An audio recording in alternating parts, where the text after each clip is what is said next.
নমস্কার বন্ধুরা, welcome back to my channel. আমি পিয়ালি বৈদ্য ফ্যামিলি ব্লগে তোমাদের সকলকে স্বাগত জানিয়ে নতুন একটি ভিডিও নিয়ে চলে এলাম।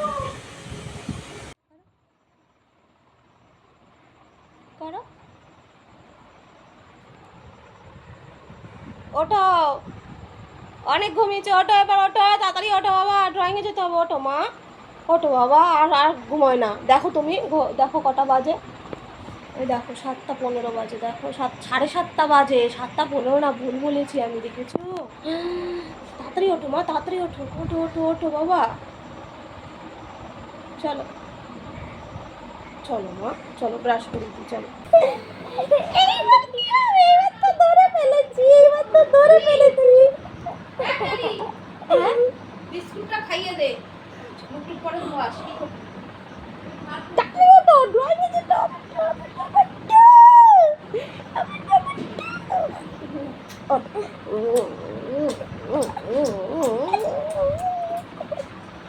আমি ড্রয়িংয়ে যাবো না, এরকম করে না বাবা, বিকেলে ঘুরতে যাবো। চলো চলো ড্রয়িংয়ে যাবো, ড্রয়িংয়ে যেতে হবে। ওঠো ওঠো ওঠো ওঠো ওঠো। তো দেখতে পারলে তো ঘুম থেকে ওঠাতে ওকে কতটা কষ্ট করতে হয়। হ্যাঁ, প্রতিদিন সকালেও ঠিক এমনটাই করে। আর এইদিকে দেখো, ঘুম থেকে উঠিয়ে কিন্তু বিস্কুট খাইয়ে ওকে ড্রয়িংয়ের ড্রেস পরিয়ে দিলাম। এবার মেজো মামার সাথে বসে বসে খেলা দেখছে। আর এই দিকে কিন্তু টাইম হয়নি, তো সেই কারণে ভাবলাম সবার জন্য একটু চা করে নিই। তো মামাও এসছে, তো মামা আবার র চাই খায়, আর সকালবেলাটা যেহেতু দুধ চাও খাওয়াটা ঠিক না, তো ভাবলাম আজকের দিনটা একটু র চাটা দিয়েই শুরু করি, তো সেই কারণেই র চা করলাম। Stays like this, and Italy will go out, and Iran will step back up into the quarterfinals.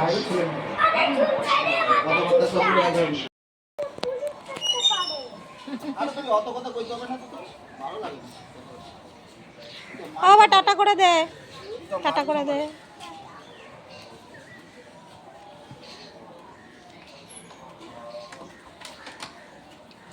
তো এখন দেখো ছেলে আমার ড্রয়িংয়ে যাচ্ছে। বাবা টাটা করে দে, তুমি ড্রয়িংয়ে যাচ্ছ, টাটা করে দাও। দিদিকে টাটা করেছো? করনি? আচ্ছা সামনে তাকাও, সামনে তাকাও।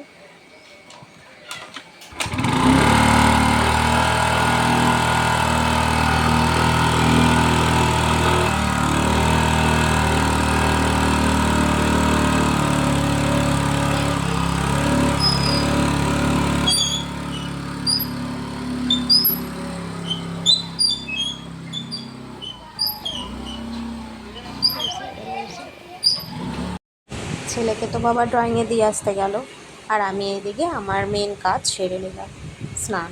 আর স্নান সারলে জানো তো মনে হয় কি সব কাজ হয়ে গেছে, তাই না? স্নান আর পুজোটাই মেন।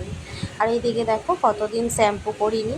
একদিকে তো আমাবতী ছিল, আর দ্বিতীয়ত হচ্ছে গিয়ে আমার শরীরও ভালো ছিল না। তোমরা তো জানোই যে আমার শরীর কিন্তু প্রচণ্ডই খারাপ ছিল, ঠান্ডাও লেগে গেছিলো, তো সেই কারণে মাথায় জাস্ট একটু 2 দিন ধরে জল দিয়েছিলাম। আর এমনি আজকে দেখো ভালো করে পুরো একদম মানে পাম্প ছেড়ে, কলের পাম্প ছেড়ে পুরো ঠান্ডা জলে কিন্তু ভালো করে, ঠান্ডা গরম জলে, একদম ঠান্ডা নিইনি, একটু উষ্ণ গরম জল নিয়ে নিয়েছি। তো সেটা দিয়েই কিন্তু ভালো করে শ্যাম্পুটা করে নিলাম। আর শ্যাম্পুটা করাতে না, সত্যি কথা বলতে কি বলো তো, মাথাটা পুরো একদম হালকা হয়ে গেল। মনে হচ্ছে কি মানে কতদিনের বোঝা ছিল মাথার মধ্যে একটা। আর এমনিতেও যা পরিমাণে গরম পড়েছে কদিন ধরে, প্যাচপ্যাচে গরম, আর ঘামে না প্রচণ্ড পরিমাণে আরও যেন মাথা চুলকোচ্ছিল। আর এই শ্যাম্পু করাতে মাথাটা একটু ফ্রেশ লাগছে। মাথা কি, পুরো বডিটা যেহেতু স্নান করে আসলাম, পুরো বডিটাই ফ্রেশ লাগছে। আর এই দেখে দেখো, স্নান সেরে আমি কিন্তু মানে চুলে স্ট্রিক্সের এই সিরামটা ব্যবহার করি। তো এটা দিলে না সত্যি কথা বলতে চুলটা আরও বেশি হালকা হয়ে যায়। তো আজকে পুরো ফ্রেশ লাগছে।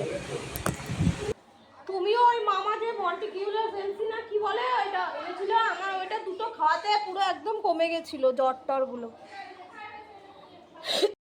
গাছে কত পেয়ারা হয়েছে, আরও হয়েছে, কিন্তু ওগুলো তো সব পাড়া হয়নি।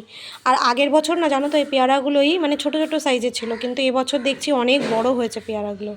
দেখতে কি ভালো লাগছে না, কিন্তু কি বলো তো, এই পেয়ারা আবার যদি মানে আর 2 থেকে 3 দিন রাখা হতো না গাছে, তাহলে কী হতো বলো তো, পুরো পেকে যেত। এই অবস্থাতে খেলে পরে একটু ডাসা থাকবে। আর আমাদের গাছের পেয়ারাগুলো একটু মিষ্টিই হয়, মানে অন্যান্য পেয়ারাগুলো কি অতটা টেস্ট হয় না, কিন্তু আমাদের গাছের পেয়ারাগুলো হেভি টেস্ট হয়, সত্যি কথা। তো চলো। তো দেখলে কত পেয়ারা হয়েছে গাছে। হ্যাঁ, আর এই পেয়ারা যদি সত্যি কথা বলতে 12 মাস হতো কত না ভালো হতো, তাই না? তাহলে আর আমাদের কিনে খেতে হতো না পেয়ারা। আর জানো তো, সত্যি কথা বলতে কি, আমাদের এই পেয়ারা মানে কেনা পেয়ারার থেকে অনেক গুণ স্বাদ বেশি। তো যাই হোক, গাছের ফল যেমনই হোক না কেন, মানে হলে পরে মনটা একটু ভালোই লাগে। যাই হোক, নিজেদের বাড়ির ফল। আর এইদিকে দেখো রান্নাঘরে চলে এলাম একটু মাকে সাহায্য করার জন্য। মা এদিকে রান্না বসিয়েছে, কেটে কুটে সমস্ত কিছুই আমি দিয়েছি। এই যে দেখো, পুঁই শাক বেগুন দিয়ে করবে আর কি, বেগুন চিংড়ি মাছ আলু সমস্ত সবজি দিয়ে পুঁই শাকের ঘ্যাট করবে। আর এদিকে সামান্য অল্প করে একটু মাংস এনেছিল, যেহেতু ছেলের জন্য, ছেলে বায়না ধরেছিল চিকেন খাবে। ও ছেলে আবার বাবার সাথে মানে আমার বাবার সাথে বাজারে গিয়েছিল, তা বলেছে বাবু দাদা তুমি আমাকে চিকেন কেন, আজকে আমি চিকেন দিয়ে ভাত খাবো। তো সেই কারণে বাবা আমার চিকেন এনেছে, না হলে মাছই আনতো। আর এদিকে দেখো, চলো এক ঝলক দেখে নাও দুপুরে কী কী রান্না হয়েছে। দুপুরে রান্না হয়েছে ভাত, হয়েছে চিংড়ি মাছের মাথা বাটা, আর এই দেখো অল্প করে চিকেন করেছে সোনার জন্যই, মানে হালকা পাতলা করে একদম।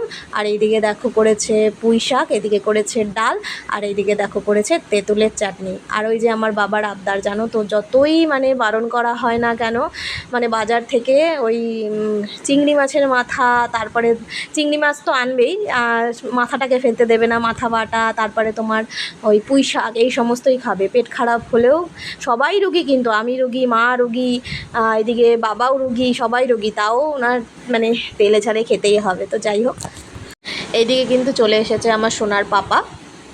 তো বাড়িতে অনেক ফল হয়েছে আর কি, সেগুলো পেরেছে, তো সেই ফলগুলো নিয়ে এসেছে। আর এইদিকে দেখো আমার বাবা আবার জঙ্গল পরিষ্কার, কী কী ফল এনেছে সোনার পাপা এক ঝলক দেখে নাও। তো এইদিকে দেখো এনেছে লিচু। তো লিচু বলতে এক কথায় বলে এগুলোকে কাঠ লিচু। তো তোমরা এগুলোকে কি বলে ডাকো? অনেকে আবার এগুলোকে আশফলও বলে। তো যাই হোক, আর এই লিচু গুলো মানে এই আশফলগুলো কিন্তু বিপত্তারিণী পুজোয় লাগে, জানো তো। তার এদিকে দেখো এনেছে কাঁঠাল। তো সোনা তো কাঁঠাল দেখে খুব খুশি। আর ওইদিকে দেখো এনেছে আমড়া। তো গাছে জানো তো প্রচুর পরিমাণে ফল হয়, তো এগুলো বিশেষ করে কাটানোর জন্য আর পারা হয় না। কে গাছে উঠবে না উঠবে, তো সেই কারণেই ওই গাছের মধ্যেই পড়ে পড়ে নষ্ট হয়ে যায়। এগুলো কি বলো তো? কাঁঠাল আর লিচু। কাঁঠাল আর লিচু। আর এটা আমরা বলো। আর এটা কি? এটা এটা এটা কি? এটা আমরা এটা আমরা। আর এটাকে কি বলে ইংলিশে, কি বলে এটাকে? এক্ষেত্রে আমি তো জানি না। এ বাবা, তুমি কি বলছো এসব? তুমি জানো না? ঠিক করে বলো, আমার দিকে তাকাও। তুমি জানো না? না জানো না? না।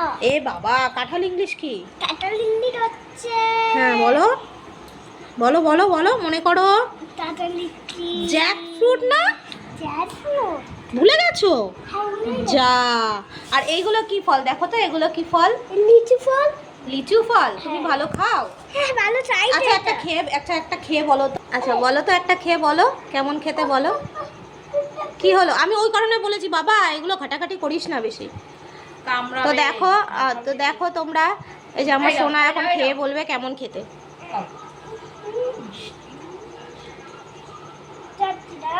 আচ্ছা খেয়ে বলো কেমন খেতে একটু। ভালো খেতে?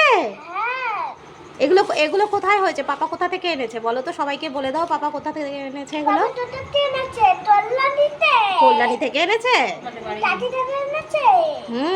বলো আমার বাড়িতে হয়েছে, সেখান থেকে এনেছে। তো এই যে দেখো, এই যে এত মানে এগুলোকে তো আশফল বলে, মানে এক কথায় লিচু বলে। তো মানে বাংলাদেশের ভাষায় এগুলোকে বলে আশফল, কিন্তু এক কথায় এগুলো ছোট লিচু মানে। আর এই যে দেখো মা এখানে আশফলগুলোকে ছাড়িয়ে রাখছে, কারণ এত আশফল মা তো, আমরা তো আর এক খাবো না, আর আমিও অত ভালো খাই না। আর এইগুলো জানো তো বিপত্তারিণী পুজোয় লাগে, তাই না মা? এগুলো বিপত্তারিণী পুজোয় লাগে না? আর এই যে আমরা দেখো, ওদের বাড়ির গাছের আমরা। ও বন্ধুরা ও বন্ধুরা কি বলবে দেখো, বলো বন্ধুরা। লিচু খাবে? হ্যাঁ লিচু খাবে। খাও একটু। খাবে না বন্ধুরা, খাবে না। খেয়ে নিতে বলো, অনেক টেস্টি। এগুলো কিন্তু খেতে বেশ টেস্টি হয়, ভালো লাগে। ওই হয়তো খাওয়া দাওয়ার পর একটু মুখে দিলাম, কিন্তু লিচু যেরকম অতটা টেস্ট হয় না, লিচুর মতো অত টেস্টি হয় না। তো মা দেখো সবার বাড়িতেই আর কি অল্প অল্প করে দেবে বলে ওই যে কারণে দেখো ভাগ করছে, সব মানে ডালপালাগুলো ছাড়িয়ে রাখছে। এগুলো তো আর একা খাওয়া যায় না, সবাইকে দিয়েই খাবো, যেহেতু বাড়ির গাছের ফল। কি? ও বন্ধুরা তুমি একটু খেয়ে নাও। এটা দানা বাবা। তুমি খেতে পারো জানাটা? এগুলো তো আর একা খাওয়া যায় না, সবাইকে, যেহেতু বাড়ির গাছের ফল তো সবাইকেই অল্প অল্প করে দেবে। এখানেও কতটা রয়েছে, সব ছাড়িয়ে দেখো। আরও হয়েছে বাড়ির গাছে, আরও রয়েছে, কিন্তু সব তো আর আনেনি, আর কিছুটা পেরেছে, কিছুটা গাছের মধ্যে পড়েই রয়েছে। ওই বাবা কিছু না আরো তো দেখো দুপুরে খাবার কিন্তু আমাদের খাওয়া হয়ে গেছে। দুপুরে খাবারে কী কী ছিল তোমাদেরকে তো পুরোটাই দেখালাম। তো তার মধ্যে কিন্তু আমার সবথেকে ভালো লেগেছে হলো গিয়ে পুঁই শাকটা, যদিও পেটের সমস্যা তাও একটু খেলাম আর কি, যেহেতু মা করেছে তো সেই কারণেই খেলাম। আর এদিকে দেখো নিয়ে বসে গেলাম আইসক্রিম। আইসক্রিম আমাদের বাড়ির সামনে থেকেই ঘন্টা বাজাতে বাজাতে যাচ্ছিল। তো আমার হাজব্যান্ড বলল যে খাবে নাকি আইসক্রিম, তো আমি বললাম ঠিক আছে নাও। আর এই যে দেখো, যেহেতু সোনা ঘুমোচ্ছিল বলেই সেই কারণেই খেলাম, না হলে আর খেতাম না। আর ও যদি জেগে থাকতো তাহলে আমার আইসক্রিম খাওয়ার 12টা বেজে যেত, মানে কি ও আমার মাথা খারাপ করে দিত আইসক্রিম তো। আর এদিকে ওয়েদারও তো ভালো নয়, ওই কারণে আর ভয়তে ওকে দিইনি। কিন্তু এই যে ভিডিওতে দেখবে পরে মায়ের ফোন থেকে, তখন বলবে মা তুমি আমাকে না বলে আইসক্রিম খেয়েছো। আর এইদিকে জানো তো আর একটা মজার ঘটনা তোমাদেরকে বলি, কাঠিটা যে ছিল সেই কাঠিটা কিন্তু ভয়তে আমি গিয়ে ছুঁড়ে ফেলে দিয়ে এসেছি। ওই কাঠিটা দেখলেও কিন্তু পরে আমাকে মানে আমার চুল ছিঁড়ে নিত, এইরকম অবস্থা। দেখো এখন কিন্তু ছেলে আমার ঘুম থেকে উঠে গেছে, আর ঘুম থেকে উঠেই কিন্তু ছেলের পাপ্পার কাছে বায়না ধরেছে ছেলে যে বাবা আমাকে ঘুরতে নিয়ে চলো। আর ছেলের পাপাও তেমন ছেলেকে নিয়ে ঘুরতে বেরিয়ে গেছে। আর ছেলে আমার যেখানেই যাবে সেখানেই তো না কিনে কিছু আসবে না, ঢুকে গেছিলো মানজেনিসে। এবার সেখান থেকে দেখো কত কিছু নিয়ে এসেছে। আমার জন্য স্পেশালভাবে নিয়ে এসেছিলো চিকেন প্যাটিস, ও নিজেই পছন্দ করেছে। আর এ দেখো গোপুর জন্য লাড্ডু এনেছিল, আর সবার জন্য একটা করে কেক এনেছিল। আর স্পেশালভাবে আমার ছেলের জন্য আবার মাজাও এনেছিল, আর মাজাটা কিন্তু গোপুকেও খাইয়েছে, ও নিজেও খেয়েছে। তো দেখো ওর পাপা আবার যেহেতু দোকানে চলে যাবে, তা আমি বললাম তুমি যখন দোকানে চলে যাবে তাহলে একটু কিছু মুখে দিয়ে যাও। বললো না কিছুক্ষণ আগে খেয়েছি, এখন আর খাবো না। তাই বললাম তাহলে ঠিক আছে একটা লাড্ডু অন্তত খেয়ে যাও। তো বলে ঠিক আছে দাও। তো ওই গোপুর লাড্ডুর থেকে একটা লাড্ডু ওকে তুলে দিলাম। তো সত্যি লাড্ডুটা কিন্তু দারুণ টেস্ট ছিল। তো চলো আজকের ভিডিওটা আর বেশি লম্বা করব না, আজকের ভিডিওটা আমি এখানেই শেষ করছি। তোমাদের এই ভিডিওটি যদি ভালো লেগে থাকে অবশ্যই লাইক শেয়ার কমেন্ট করে দিও। টাটা।